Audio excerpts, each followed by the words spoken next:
अनेक धर्म मठ पंथ संप्रदाय की आत्माओं को क्या सभी को एक ही नियम लागू पड़ता है?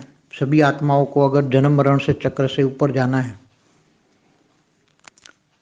तो सभी आत्माओं को एक ही नियम लागू पड़ता है कि उनको भी अगर कोई भी धर्म की आत्मा हो तो भी उसको अगर परमधाम में जाना है या अपने मूल रूप में जाना है, जहाँ से वो आत्मा आई है वहाँ जाना है, तो उसको जाने के लिए उसको भी कर्मातीत भावातीत गुणातीत बनना पड़ता है। हाँ, आत्माओं के ऊपर जो आवरण है वहाँ आत्माओं का नेचुरल लॉ होता है, आत्माओं का नेचुरल लॉ।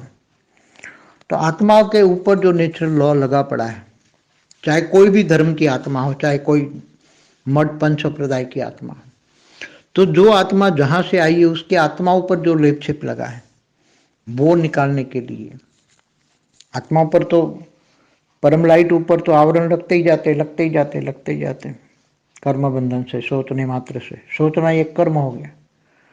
तो ये उसको वापस जाना है अपने मूल मूल रूप, जहां से आई है, जहां से भी आत्मा आई है, चाहे गैलेक्सी से आई, यूनिवर्स से आई है, G1 G2 से आई, तो उसको वापस जाना है, अपने रचयिता के पास जाना है।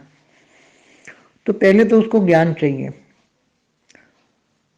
और वो ज्ञान नहीं लेगी तो उसको आत्मस्वरूप की अनुभूति नहीं होगी, तो आवरणों से हटा नहीं पाएगी, और आवरण नहीं हटा पाएगी तो वो जा नहीं पाएगी। मगर ये आत्माएं सभी जो धरती पर अनेक धर्म मठ पंथ संप्रदाय की आत्माएं, वो तो कभी ज्ञान लेने वाली नहीं है। इसलिए ये तो परम ज्ञान तो केवल बेहद की आत्माओं के लिए है।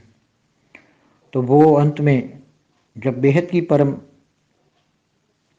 आत्माएं परम लाइट के संकल्प छोड़ेंगी, परम शांति के वाइब्रेशन छोड़ेगी, तब इनको अनेक जितनी धरती पर स्थूल होतन सूक्ष्म होतन में या पूरे ऊपर के लोकों में ब्रह्मांड में जो भी आत्मा है उनको परम शांति मिलेगी, और परम शांति के साथ परम लाइट जाएगी।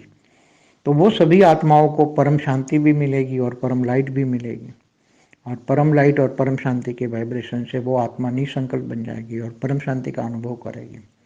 और धीरे धीरे उसके अंदर वो सभी आत्माओं में पूरे वायुमंडल में परम लाइट भर जाएगा। तो वो आत्माएं धीरे धीरे धीरे निसंकल्प बनेगी और अपने कर्मों पर खूब पछताएगी। पहले उसको पछतावा होगा, अपने कर्मों पर खूब रोएगी, पछताएगी, अपने जूते से अपने शरीर को पीटेगी। तो आत्माएं धीरे धीरे धीरे आत्मा रिफाइन होती जाएगी, आत्मा के ऊपर का रिफाइन हो जाएगी, और कमजोर आत्मा होगी तो वायुमंडल में ही डाइल्यूट हो जाएगी। और जो बहुत पावरफुल आत्मा है तो वो आत्मा निराकारी बन के फिर अपने अपने रचिए ऊपर के आवरण, आत्मा के ऊपर के आवरण हट जाएंगे।